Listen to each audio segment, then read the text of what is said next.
A bright and exciting morning to everyone here in IFEX Philippines 2024. Gandang umaga po. Distinguished guests, I hope everyone has been all recognized.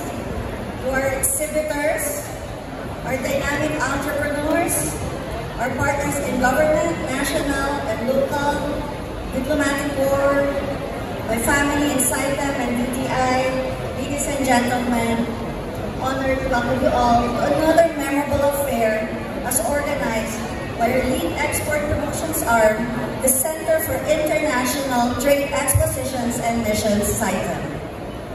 To Deputy Executive Director Maria Lourdes Madiran, Officer in charge of SITEM, thank you for having me.